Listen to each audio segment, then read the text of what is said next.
Boa noite a todos.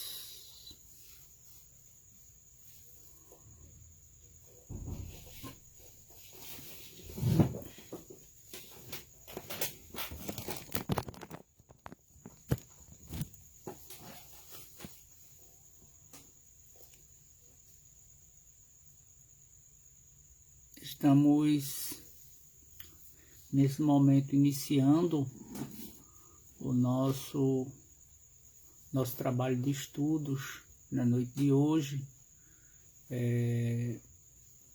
Em primeiro lugar, agradecer a todos que já se fazem presente e, antes de mais nada, nós gostaríamos de realizar nossa prece inicial para que possa harmonizar o nosso trabalho na noite de hoje.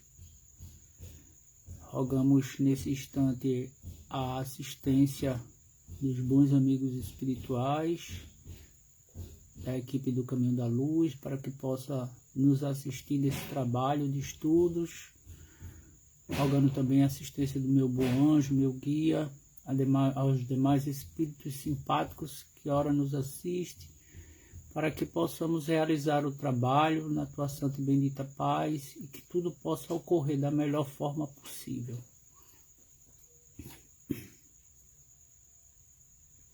E assim sendo, em teu nome, em nome da espiritualidade amiga, Senhor Jesus, que possamos dar por iniciado o nosso trabalho de estudos na noite de hoje. Como todos já sabem, o dia de hoje é dedicado mais a um tema mais voltado ao estudo, né? Então, quando estamos na nossa instituição, realmente no trabalho presencial, todos vocês têm um direito, né, de interagir com o palestrante, perguntando sobre o tema que foi exposto na noite. Queria agradecer a Annalise, boa noite, a Aline, a Luiz Cláudio, a Lenice, a Marineide, a Claudecia, a Inês, que já estão se fazendo presente nesse momento. O nosso tema de hoje é o tema que escolhi, que se encontra no livro O Consolador. Na realidade, esse livro ele é composto de perguntas e respostas, né? Perguntas que foram direcionadas a Emmanuel na década de 40 a respeito de assuntos que diz respeito à parte científica da doutrina, a parte filosófica e a parte ética e moral. E eu escolhi um tema, ou o tema me escolheu, né? Boa noite, Michele. O tema é personalidade. Na realidade, nós escutamos muitas pessoas falando: fulano não tem personalidade, né? Cicrano não tem personalidade. Na realidade, nós diremos que todos nós temos personalidade.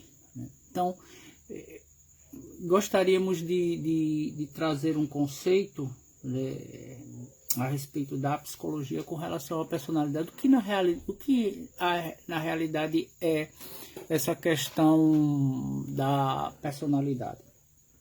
Personalidade é o conjunto de características psicológicas que determinam os padrões de pensar, sentir, agir, ou seja, a individualidade pessoal, social de alguém. É o conjunto de características psicológicas que determinam os padrões de pensar, sentir, agir, ou seja, é a individualidade. A individualidade de cada um é caracterizada pela personalidade.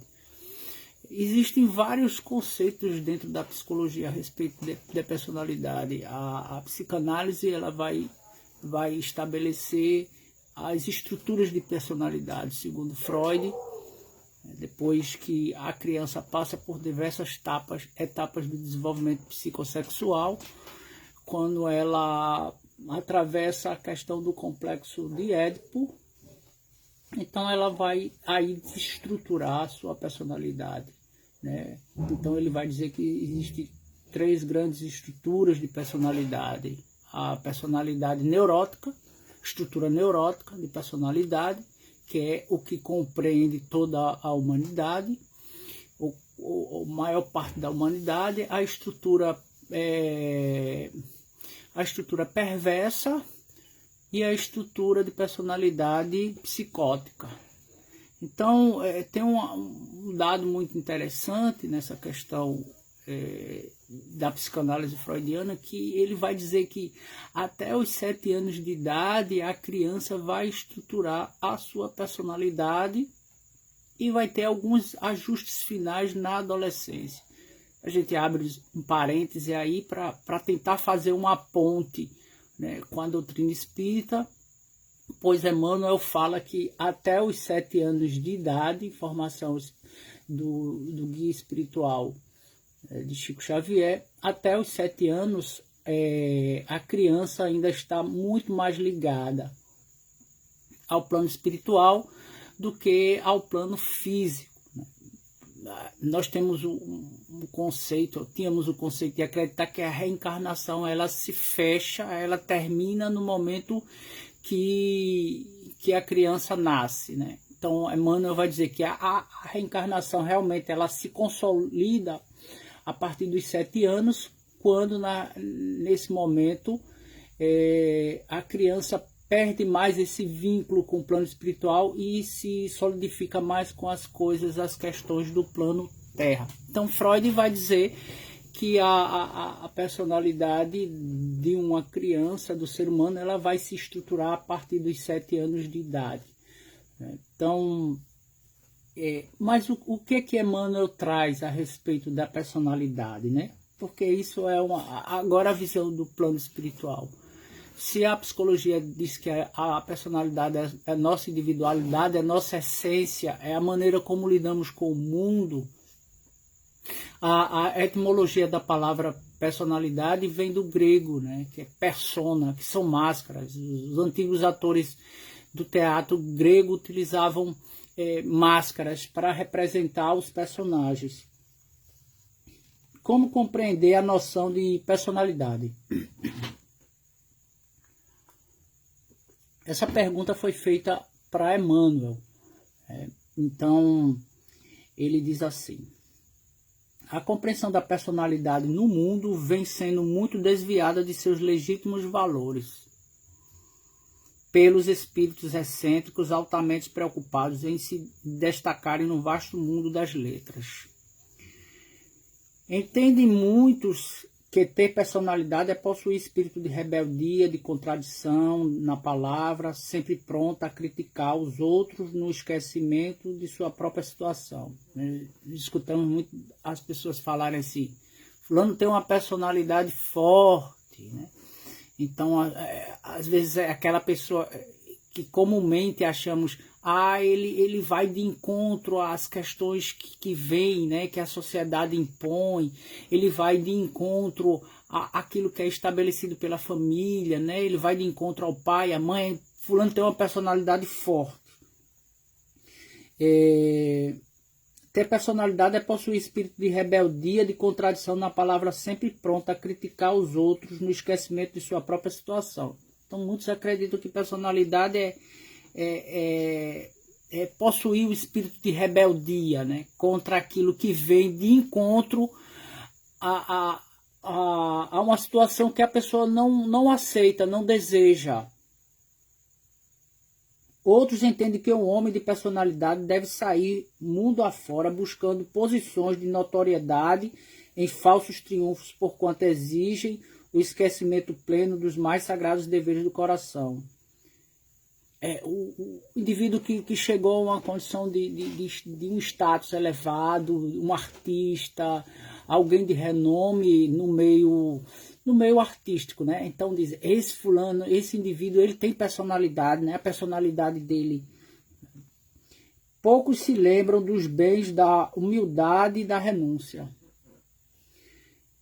para a verdadeira edificação pessoal do homem, porque para a esfera da espiritualidade pura, a conquista da iluminação íntima vale tudo. A conquista da iluminação íntima vale tudo, considerando que todas as expressões da personalidade prejudicial e inquieta do homem terrestre passarão com o tempo, quando a morte implacável houver descerrado a visão real da criatura. Então vejam que interessante e quão profundo é. E são esses exemplos que Emmanuel traz aqui de pessoas que são consideradas como indivíduos que têm personalidade, né?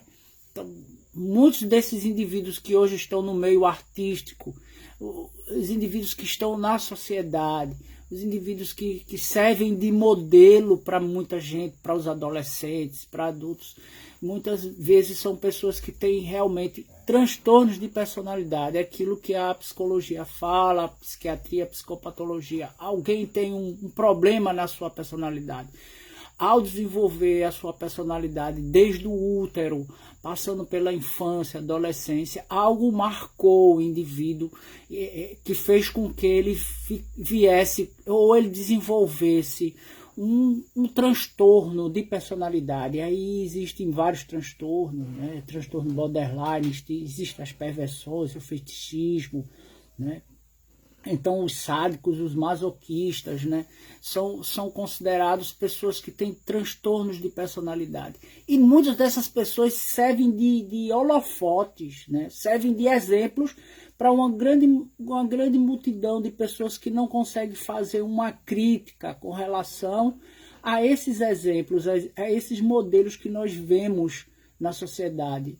Muitos desses grandes líderes mundiais, né, de audiência, que estão na televisão, que estão no teatro, que estão nas artes, na música, muitos deles têm conflitos profundos, né, questões não resolvidas, transtornos de personalidade. No fundo, são pessoas muito mais frágeis do que a gente pensa. Então, são essas pessoas que servem, às vezes, de exemplo a ser seguido por muitos jovens, por adolescentes, por crianças, por adultos.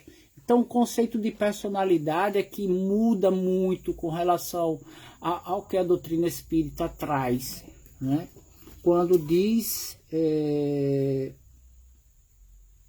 que a conquista da iluminação íntima vale tudo, considerando que todas as expressões da personalidade prejudicial e inquieta do homem terrestre passarão com o tempo. Tudo isso passará com o tempo, né? Quando a morte implacável houver descerrado a visão real da criatura. Então, quando se depara com a morte do outro lado, aí percebe o quanto de erros, né, cometeu na sua vida, né?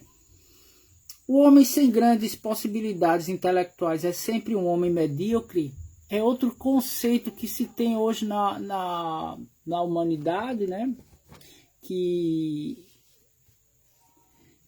quando aparece alguém assim, lá vem um rico, lá vem uma pessoa muito importante, né, considerado doutor, né? Não tem nem doutorado, mas as pessoas... Lá vem um doutor, se é advogado, né? Se é médico, se é psicólogo. Lá vem um doutor, né? Se é político, o doutor. Essas pessoas, quando muitas vezes se deparam na sociedade, o rico, né? As portas se abrem, há um excesso de confetes, de bajulação. Então, um homem sem grandes possibilidades intelectuais é sempre um homem medíocre. Quer dizer que para ser grande perante a sociedade, ou para ser grande perante o plano espiritual, tem que ter conhecimento intelectual. O conceito da mediocridade, como fala Emmanuel, modifica-se no plano de nossas conquistas universalistas, depois das transições da morte. Então, mais uma vez ele fala, todos esses conceitos eles vão mudar quando nós nos depararmos com a nossa essência depois dessa vestimenta física a qual nos encontramos, nos encontramos mergulhados enquanto psiquismo. Então, às vezes, em muitos casos, aquela pessoa não passou pelas universidades, pelas cátedras do mundo do conhecimento, não sequer concluiu o segundo grau, mas carrega dentro de si um patrimônio intelectual muito grande que nessa existência não foi possível ele desenvolver, ele teria necessidade de desenvolver outros patrimônios, o patrimônio da moral, o patrimônio da ética, da honestidade. E quando essa pessoa se depara do outro lado, para muitos é um indivíduo não teve instrução, não teve intelectualidade, não teve notoriedade, nunca possuiu um carro, nunca teve uma casa na praia, então é uma pessoa medíocre. E quando se depara do outro lado, é uma pessoa que carrega um patrimônio intelectual enorme, né? Para o plano espiritual, essa coisa da mediocridade, ela tem pelo um outro olhar. Então, nos deparamos com um caso aqui no Brasil que é muito interessante, que é o Chico Xavier.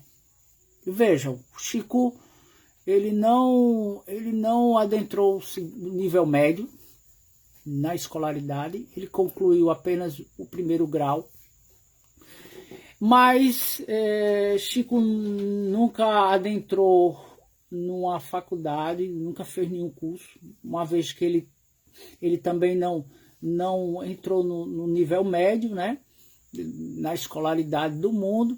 Mas vejam o patrimônio que Chico Xavier trouxe com ele, né? Um patrimônio espiritual, de uma sabedoria, de uma intelectualidade. Há muitas pessoas que falam que muitos conceitos que Chico trazia, às vezes não era só o Emmanuel, mas era do próprio espírito dele. Porque para exercer o trabalho que ele exerceu, não poderia ser um espírito de um cabedal muito simplório. Ele teria que ter um vasto cabedal, né? Tanto intelectual, porque ele foi instrumento dos espíritos, os espíritos precisavam usar o seu arquivo mental para poder trazer essa gama de obras, né, psicografadas, e também seu crescimento moral durante as várias experiências que ele teve encarnado, e também o seu crescimento espiritual no outro lado da vida.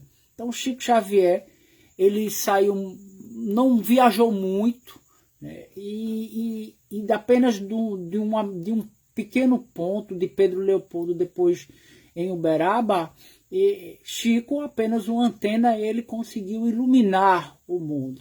Ele não tinha nenhum conhecimento, ele não tinha nenhuma bagagem nessa existência, bagagem acadêmica. Ele não foi nenhum professor, ele não exerceu nenhum cargo dentro de uma escola, de uma universidade, de uma faculdade.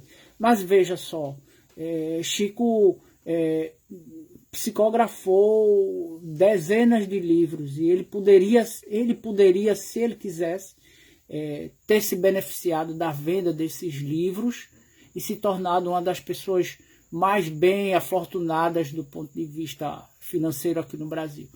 Mas nada disso ele fez, e todo o dinheiro, né, que vinha através da venda dos livros fora revertido para as instituições, não só a instituição dele, mas até hoje a venda desses livros ajuda várias instituições que ele ajudou a fundar, né, de forma direta ou indireta aqui no nosso Brasil. Então, com a doutrina espírita, nós começamos a mudar alguns conceitos com relação àquilo que é muito convencional aqui na nossa sociedade. As pessoas ainda se preocupam muito com o título. Ah, minha família é tal. Eu conheço muitas pessoas que até hoje se vangloriam. Ah, minha família leva o sobrenome. E nada contra as pessoas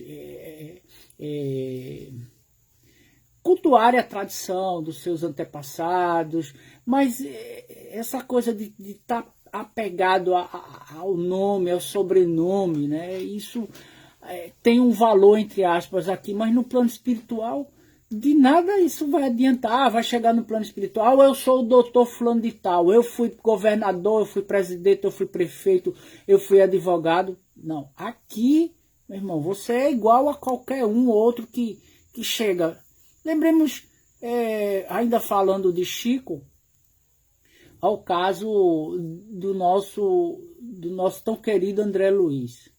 Ele foi médico, teve um certo nome aqui na sociedade, um médico que teve status, um médico que foi bem procurado, mas assim, do ponto de vista da sua vida pessoal, ele causou muitos danos ao seu corpo a ponto de desencarnar de forma precoce, através de um problema hepático, de um câncer no fígado, ele desencarna em pleno bloco cirúrgico. Ele passa um bom tempo nas regiões umbralinas, quando ele é acolhido na colônia Nosso Lar. Eis que em determinado momento ele se considerava ainda um médico terrestre e quer usar os seus conhecimentos de medicina no plano espiritual, e ele sofre uma grande decepção quando ele percebe que aquele conhecimento que ele teve aqui na Terra não iria surtir o efeito necessário que aqueles espíritos que chegavam para as câmaras para serem atendidos como um processo de urgência e emergência, semelhante a uma urgência e emergência aqui dos nossos hospitais. Aquela medicina não iria servir de forma alguma. Ele teve que ser humilde o suficiente para entender que aquele título dele, no plano espiritual, naquele momento não iria servir. E ele foi tão humilde, né? Ele reconheceu isso e ele assumiu a humildade a ponto de pedir para ajudar. Eu quero ajudar. E o trabalho que deram para eles naquele momento foi limpar ali aquele ambiente, né? Limpar dos dejetos, dos miasmas que eram expelidos pelos recém-chegados das regiões umbralinas. Então ele foi limpar aquele local, né? Para depois disso ele começar a entender como é que ele poderia ajudar de outra forma. Que a medicina do plano espiritual não é uma medicina que corta, é uma medicina que vai tratar e trabalhar na essência, no perispírito. Aí no mundo costumais entronizar o escritor que enganou o público. Tem tanto escritor, né, que escreve cada livro assim sem um conceito verdadeiro, sólido. E quantas pessoas vão lá e esse porque tá na moda, porque vendeu muito. E quando a gente vai ver o conteúdo, a gente diz, investir tantas horas num livro desse é mesmo que tentar, né, tá querendo acumular água numa peneira. O político que ultrajou o direito, eita, e isso está muito em voga hoje, né? O político que ultrajou o direito utiliza da força, né, da força política que ele tem para se locupletar dos bens públicos ao seu favor, a favor dos seus, né? E a gente conhece muito bem o que se chama hoje no Brasil como corrupção. Não é uma coisa... Quando a gente pensa na corrupção, a gente associa logo ao político, mas a corrupção é uma coisa que está inerente em todas as camadas da nossa sociedade. E se formos nos depararmos e analisar, será que em algum momento de nossas vidas nós não fomos corruptos com alguma coisa, ou nós não corrompemos alguém? Então, o político que utiliza da sua influência, da sua condição política, da sua força política, para desviar recursos públicos em prol do seu bem-estar. Desvia recurso público, dinheiro para melhorar as instalações da sua fazenda, para comprar apartamentos, para comprar iates, para depositar esse dinheiro no paraíso fiscal, fora do país, né? Então, o capitalista quer se enriquecer sem escrúpulos de consciência. A gente conhece a história de muitos, né? Colocados na galeria dos homens superiores. exaltando-lhes os méritos individuais com extravagâncias, louvamineiras, muito falais em mediocridade, em rebanho, em rotina, em personalidade superior. Então, se formos olhar, a mediocridade está nessa condição que o ser humano se avilta, quando ele utiliza-se de um conhecimento, quando ele utiliza-se de um status, de uma posição social. Em vez de promover o bem coletivo, ele vai promover o bem para ele mesmo. Então, isso é que nós poderíamos pensar como algo medíocre, né, para a nossa sociedade. Não o trabalhador, aquele que acorda cedo, aquele que vai trabalhar e através do seu suor, do seu esforço do seu trabalho, ele traz o pão, né, para alimentar os seus familiares. Essas pessoas deveriam ser consideradas como os nossos verdadeiros heróis. Os professores, os médicos hoje, enfermeiros, os técnicos, o pessoal que está na linha de frente hoje cuidando desses nossos irmãos que se contaminaram com a Covid, os cientistas que abdicaram de sua vida social, da sua vida financeira, se assemelhando a um sacerdócio e se embrenharam dentro dos laboratórios de pesquisa e dedicam horas, dias, meses, anos na busca de uma vacina, de um medicamento para que possa amenizar a dor e o sofrimento dos nossos irmãos. Às vezes eu fico pensando assim, como os meios de comunicação, eles manipulam a consciência das pessoas, né? Porque a todo momento ficam querendo nominar e trazer novos heróis, né?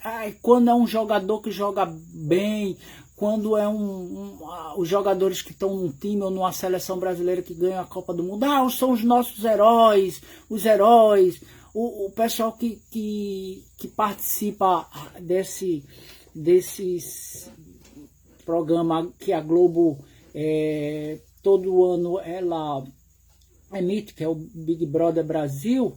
Então aí estão os nossos heróis, os nossos heróis, é o herói, ou alguém que se sobressai no esporte, né? No esporte violento, ou os nossos heróis, os novos gladiadores. Quer dizer, será que realmente essas pessoas são os nossos heróis? Quem é realmente o herói de cada um de nós daqui? Quem é a nossa referência? Então o Evangelho diz, quando aparece um rico, todas as portas se abrem, né? As pessoas começam a cortejar, senta aqui, vem aqui. Mas quando passa um pobre ou um trabalhador qualquer, né? Acostumado na lide do dia a dia, através do seu trabalho contínuo e honesto, trazer o pão de cada dia, essas pessoas não consideram como os nossos verdadeiros heróis. Para nós, continua Emmanuel, para nós a virtude da resignação dos pais de família, criteriosos e abnegados no extenso rebanho de atividades rotineiras da existência terrestre, não se compara em grandeza com os dotes de espírito do intelectual, que gesticula desesperado de uma tribuna, sem qualquer edificação séria, ou que se emaranha em confusões palavrosas na esfera literária, sem a preocupação sincera de aprender com os exemplos da vida. Então, para a nossa sociedade, esse trabalhador ele jamais vai ser comparado, né? As pessoas não vão comparar esse trabalhador, né, como uma pessoa que merece o nosso respeito, a nossa admiração. Enquanto muitos desses homens dotados de intelecto estão nas tribunas aí, né, gesticulando, né, tentando trazer e plantando sofismas na consciência das pessoas, né? Isso no meio religioso. Nós estamos nós estamos muito acostumados a ver isso no meio religioso, no meio cristão, também no nosso movimento espírita, né? Quantas pessoas que estão aí nas tribunas falando, mas e o exemplo, né? E cadê a exemplificação daquilo que você está estudando, né? Que é o Evangelho. Então, são essas pessoas que são tidas muitas vezes, o escritor que escreve um livro que quando a gente vai analisar sem pé nem cabeça, é um conceito alienígena, que não tem base, como diz os jovens, né? E esse muitas vezes vende milhões, né? Mas cadê a solidez do conceito? Cadê a mensagem? Que mensagem está propondo, né, para a sociedade, para a humanidade? O trabalhador que passa a vida inteira trabalhando ao sol, no amanho da terra, fabricando o pão saboroso da vida. E aí eu penso, a verdura, a fruta que chega em casa, alguém plantou, alguém acordou muito cedo, alguém foi lavrar a terra. Nós não lembramos disso, a gente só fica feliz quando vê essa comida na nossa mesa, os legumes, as verduras, as frutas. Mas a gente não pensa que teve alguém que acordou mais cedo do que a gente, alguém que foi lavrar a terra, alguém que se dedicou, né, de sol à chuva, para que esse alimento pudesse estar na nossa mesa. O padeiro, né, que acorda mais cedo do que a gente e que vai fazer o pão, e o pão chega tão fresquinho, cheiroso saboroso na nossa mesa. Nós não lembramos dessas pessoas, né? O pão saboroso da vida tem mais valor para Deus que os artistas da inteligência viciada. Quantos artistas no meio que nós vamos perceber têm uma vida totalmente, na sua intimidade, atormentada? Para a mídia, é uma pessoa a ser seguida, uma pessoa a ser cultuada, mas não sabe a vida que essa pessoa passa, né? Seus transtornos íntimos, suas questões não resolvidas. Às vezes são dependentes químicos, né? Que vivem numa dependência severa. E essas pessoas, às vezes, servem, né, de exemplo, de herói para a sociedade.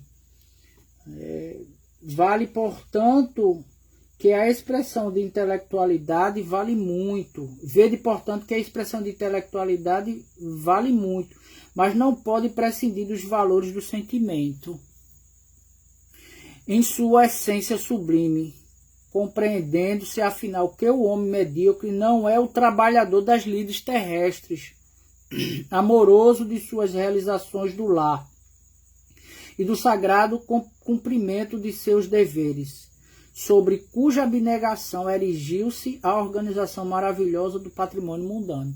Então, esse homem que é o que trabalha de forma digna, honesta, pode ser o lavrador, pode ser o professor, pode ser o médico, o enfermeiro, pode ser alguém que faz um serviço na sua casa, uma diarista, pode ser um técnico de enfermagem, pode ser qualquer profissão, ou o político mesmo que está exercendo, o juiz, o promotor, o advogado, todo esse que trabalha de forma digna e honesta, sem querer utilizar de sua condição, de sua posição, para usurpar e crescer em cima do sofrimento do outro, esses sim são as pessoas que nós deveremos bater palma, né, e dizer, esse é um trabalhador honesto, não é uma pessoa medíocre.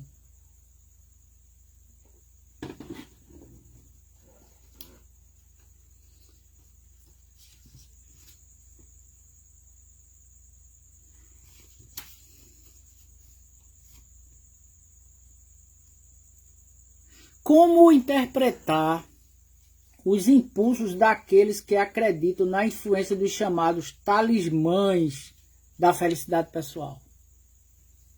Tem muita gente que acredita nisso, né, no talismã. O talismã vai trazer a felicidade. Se eu tiver determinado cristal, ele vai canalizar as energias e eu vou me tornar uma pessoa tal. Tem muita gente que no movimento espírita, quando se depara com as verdades do movimento, né, quando vai se aprofundando nas coisas, meio que dá uma estacionada e volta e retroage, né? E começa, e não mais acredita naquilo que a proposta espírita libertadora traz, e aí começa a ficar místico, vai atrás de talismã, vai atrás de cristal, vai atrás de pedras, vai atrás de outras práticas, né? Então nós vemos muito isso, né, nas pessoas quando estão dando um passo adiante, quando estão crescendo espiritualmente, dão uma estacionada e aí começam a acreditar em outras coisas, com todo respeito. Os cristais, eles têm uma função terapêutica, lógico, mas assim, um talismã não vai me defender, não vai me livrar de, eu estou com um talismã, eu estou com um crucifixo, eu estou com isso, vai me livrar dos males, não vai me livrar da negatividade. O escudo e a proteção do espírita, do cristão, é a sua condição mental, é a sua condição oracional, é como ele vive, como ele pensa, como ele age. Sabendo que todos nós estamos implicados em algum momento a sofrer algum problema aqui na Terra. Ninguém está isento, não existe uma proteção 100%. Né? Porque as pessoas podem dizer, eu sou espírita e aconteceu isso comigo, ou alguém familiar dizer, você é espírita e adoeceu, você é espírita e foi assaltado, você é espírita isso, você é espírita... O espírita deixou de ser humano, é um semideus agora, virou um filho de Zeus.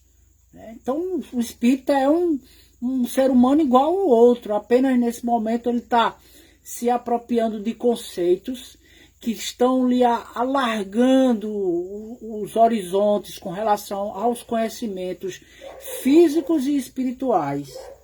Entendendo que todos nós estamos envolvidos em energia. Né? E nesse momento aqui que eu estou falando, eu estou envolto de energias. Eu estou envolto de micro-organismos, de bactérias, de vírus e uma série de coisas. Então, o que pensar dessas pessoas que depositam, né, influência dos chamados talismãs da felicidade pessoal? Final de ano, joga pipoca na casa, né, o Réveillon, porque vai ser muito dinheiro. Né? Bota uma espiga de milho atrás da porta, porque vem muito dinheiro. Aí acontece de não vir dinheiro. Aquele ano é mais difícil. Aí vai dizer, alguma coisa foi errada com a simpatia. Não vou mais jogar pipoca. Agora eu vou fazer isso, eu vou fazer aquilo. As pessoas dizem, sonhei com fezes. Aí vai ser muito dinheiro. Né? Tem toda essa crendice. Né? Sonhei extraindo dente, alguém vai morrer na família. Sonhei com alguns números, quem sabe esse número eu gravei, aí eu vou jogar, né? E não acerta nada. Criaturas há que para manter sua energia espiritual sempre ativa, precisam concentrar a atenção em algum objeto tangível. Criaturas há que para manter sua energia espiritual sempre ativa, ou canalizar a concentração dessa energia, né? Elas colocam sua atenção em um determinado objeto físico, visando os estados sugestivos e indispensáveis. Tudo isso nos leva à sugestionabilidade, à sugestão. Então, o que é isso? Eu autossugestiono o meu psiquismo. Eu vou acreditar que esse cristal que eu estou aqui na mão, ele vai me curar. E de repente eu fico bom. De repente eu aciono a farmácia interna, mas acreditei que foi o cristal. Isso foi uma sugestão. Eu me autossugestionei. Então, visando estados sugestivos indispensáveis às suas realizações.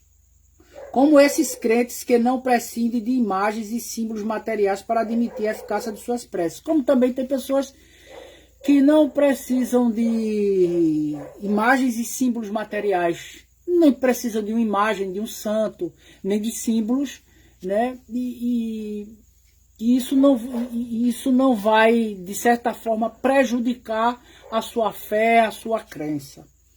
Ficais certos, porém, de que o talismã para a felicidade pessoal, olha, veja o que Emmanuel diz, tem um talismã para a felicidade pessoal. Definitiva se constitui de um bom coração, sempre afeito à harmonia, tá vendo?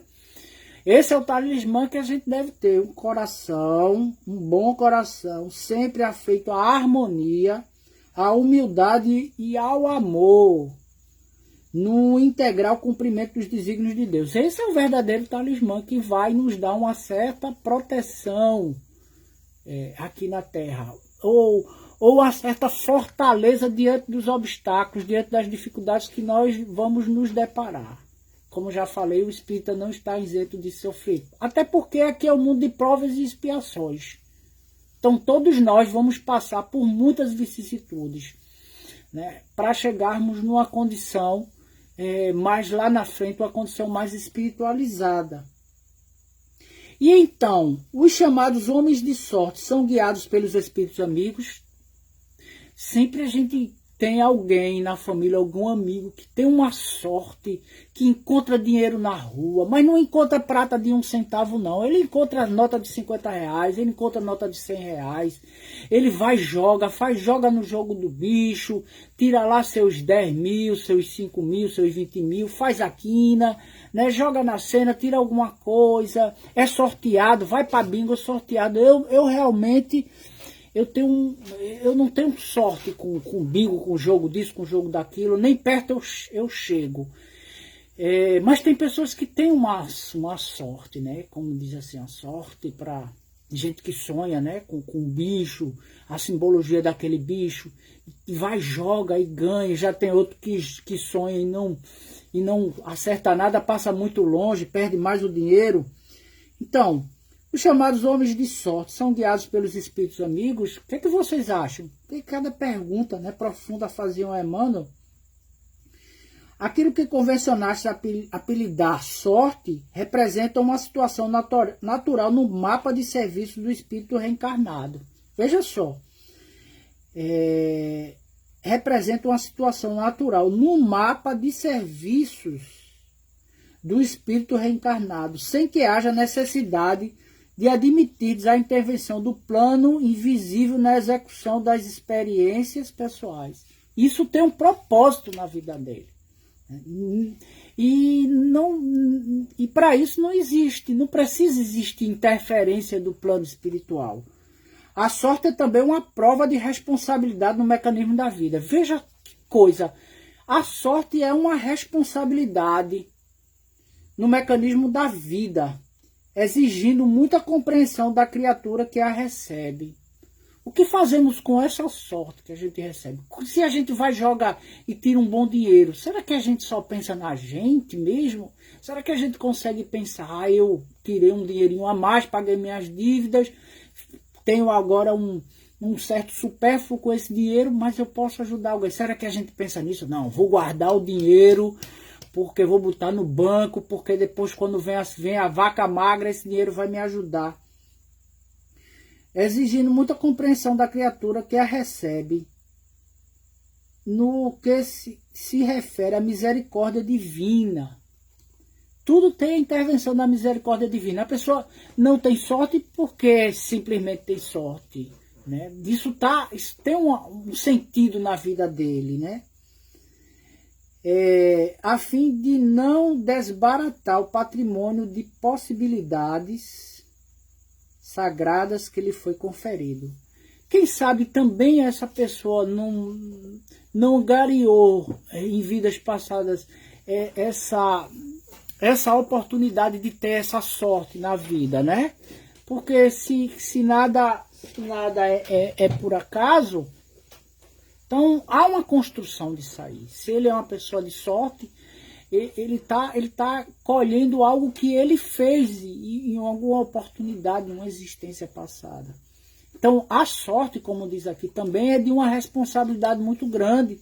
E o que é que estamos fazendo com essa sorte? Quando somos privilegiados com a contemplação de algo que nem esperávamos e vamos lá, jogamos um bilhete, alguma coisa, e aí a gente tira um dinheiro que nem estava na conta. Ou a gente recebe uma herança, né? Ou a gente recebe um prêmio, alguma coisa assim.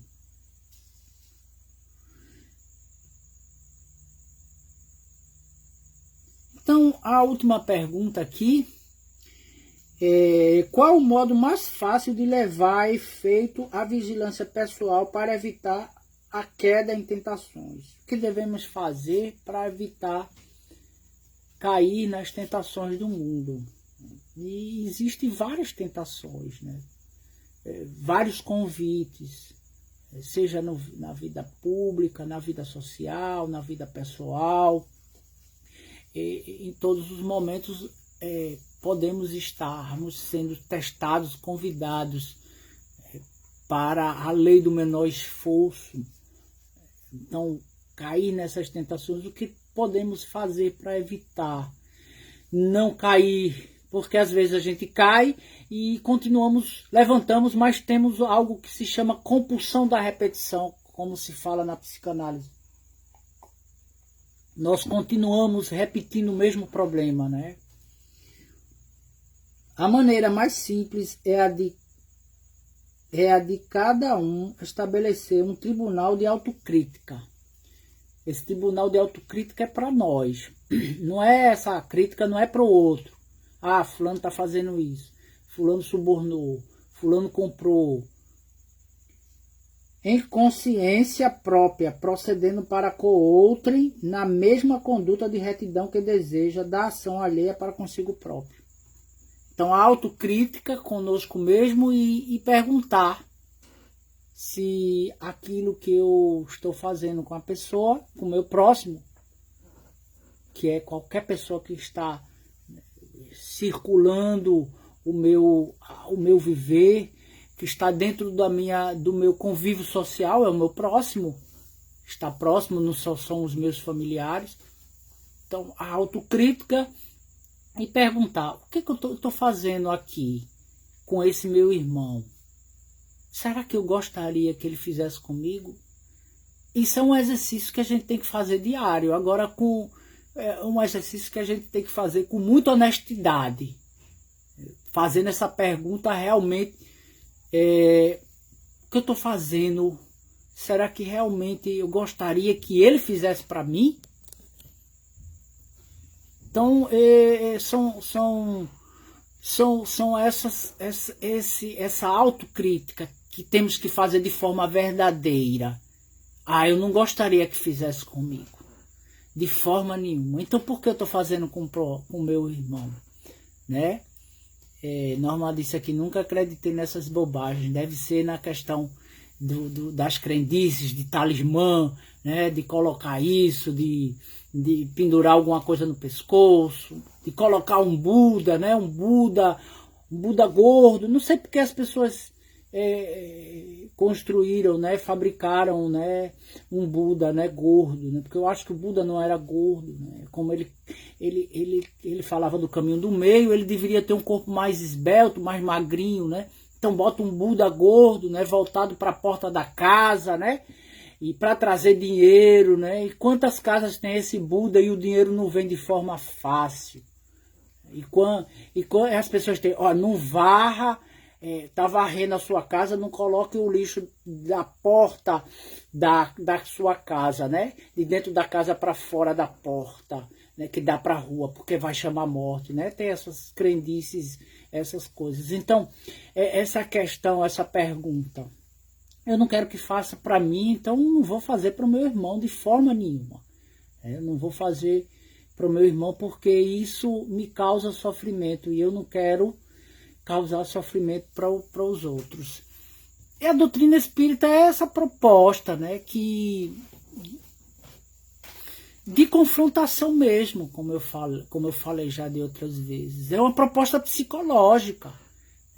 A revista espírita lá quando Kardec começou a escrever, né, muito antes de vir a codificação, revista de estudos psicológicos, nem existia ainda a psicologia, nem existia a psicanálise, e Kardec já estava ali falando de coisas profundas do espírito, né, do psiquismo, né, porque ainda nós nos deparamos ainda em alguns setores da psicologia, da psiquiatria, com a visão materialista, né, de que o cérebro é que comanda tudo, que o cérebro que pensa. E Allan Kardec, lá naquela época, antes de por volta de 1800 50, 57, 58, ou antes disso, estava escrevendo a revista, né, de estudos psicológicos. Ele já estava se aprofundando nessas questões. Então a doutrina espírita é uma doutrina psicológica, sim, profunda de confrontação não com o outro, não com o seu desafeto, porque na realidade aquela pessoa que tanto nos incomoda, às vezes é o nosso espelho. Aquilo que a gente procura tanto criticar nele é algo que está dentro de nós, que nós não aceitamos, que está inconsciente, e nós projetamos no outro como aspectos da nossa sombra e vemos no outro aquilo que a gente não aceita em nós mesmos. Então a doutrina espírita é isso, ela coloca você diante de você mesmo. E aí você faz uma pergunta para si mesmo. Você tem condições de suportar essa verdade? Porque Jesus disse, conhecereis a verdade e a verdade vos libertará. Então a gente só se liberta de algo que nos aprisiona se a gente se apropriar de uma verdade. De uma verdade relativa aqui na Terra e de uma verdade absoluta, de uma verdade mais ampla, que é a verdade do Evangelho. Então você faz essa pergunta para você mesmo. Você tem condições de suportar isso que você está se deparando? Você tem condições de se colocar diante de você mesmo, sem as suas personas, sem as suas máscaras, sem as suas defesas, sem os seus recalques? Então, se você tiver essa condição de fazer esse mergulho interno, parabéns. Você começa a adentrar num processo chamado reforma íntima. Porque todo aquele que mergulha dentro de si mesmo, quando ele mergulha, ele começa a perceber que precisa mudar algo dentro dele mesmo. Que ele precisa ressignificar o velho, ressignificar o homem velho, como diria na linguagem paulina, transformar esse homem velho, que é carregado de egoísmo, de orgulho, de vaidade, de egocentrismo, de egolatria, o ego inflado, de cupidez, de avareza, de sensualidade, de transformar esse homem velho, que vem sendo alimentado através das inúmeras reencarnações, para transformar ele num homem jovem, num homem novo, não num homem besta, num homem abestalhado, mas num homem sábio, num homem maduro, num homem que ressignifica. Essa é a proposta da doutrina espírita. Então, por isso que ainda vemos muitas pessoas fugindo da casa espírita, porque elas se deparam com esse conhecimento. Elas chegam lá com a visão, aquela visão estereotipada, né, de casa espírita, confundindo com a religião de matriz africana. Quando chega lá, já se depara com uma grande decepção. Lá não tem ninguém vestido de branco, não tem mesa branca. Se tiver uma tribuna branca, foi porque escolheram pintar de branco. Não existe nenhum pai de santo, não existe nenhum tambor, nenhuma imagem. Ele se vê ali diante de conceitos profundos que até então ele nunca fora convidado ou nunca fora apresentado para ele. Ou ele vai ficar na casa espírita, como diria Raul Teixeira, a doutrina espírita não é para qualquer um. Nós não estamos dizendo que nós somos privilegiados. Ah, vocês estão se sentindo o máximo. Não. Quando Raul Teixeira não é para qualquer um, quando ele diz, será que você é capaz de suportar essa mensagem libertadora? Será que você quer se libertar mesmo? Porque Jesus diz, conhecereis a verdade e a verdade vos libertará. Será que você quer se libertar das coisas que te aprisionam, que te deixam embotado, que te deixa cego de ver as coisas e caminhando feito um gado, né, naquele percurso, um boi atrás do outro, como diz Ramalho, vida de gado? Então a doutrina espírita é essa proposta. Chega na casa espírita, não vê isso, se depara com a mensagem que é extremamente profunda, libertadora e confrontadora. Muitos deles dizem, eu não quero ficar aqui na casa espírita. E nós respeitamos. Não há nenhuma crítica com isso. Aqui na casa espírita eu pensei que tinha cânticos, tinha hinos, tinha oração, tinha um atabaque, tinha um tambor, tinha uma oferenda, tinha uma imagem de um santo, tinha casamento, tinha isso, tinha ritos, batismo, essas coisas. Vê que a casa espírita não tem isso, diz, não é isso que eu estou preparado, não quero isso no momento, e sai da casa espírita e nós respeitamos. E vão procurar aquilo que ainda sustenta a sua fé no momento. Mas a doutrina espírita é uma fé, não uma fé cega, mas uma fé raciocinada. É isso que a doutrina espírita tem a nos oferecer, uma fé raciocinada, não mais uma fé cega que alimentou há séculos e séculos a humanidade na Europa e no mundo.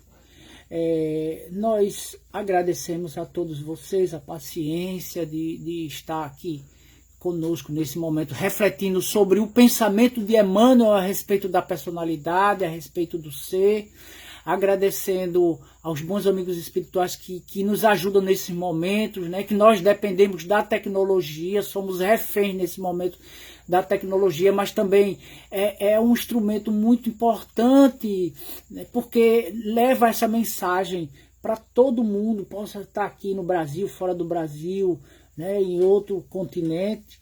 Agradecer as vibrações, agradecer a espiritualidade por ter dado certo a nossa reflexão na noite de hoje e desejar ainda uma semana de muito trabalho, de muita fé, de muita resignação, porque dias melhores virão para todos nós. Muita paz, muita luz, que Jesus nos abençoe e permaneça nos nossos corações, nos incentivando a fazermos essa reforma imprescindível, que é a reforma íntima de cada um de nós. Muita paz.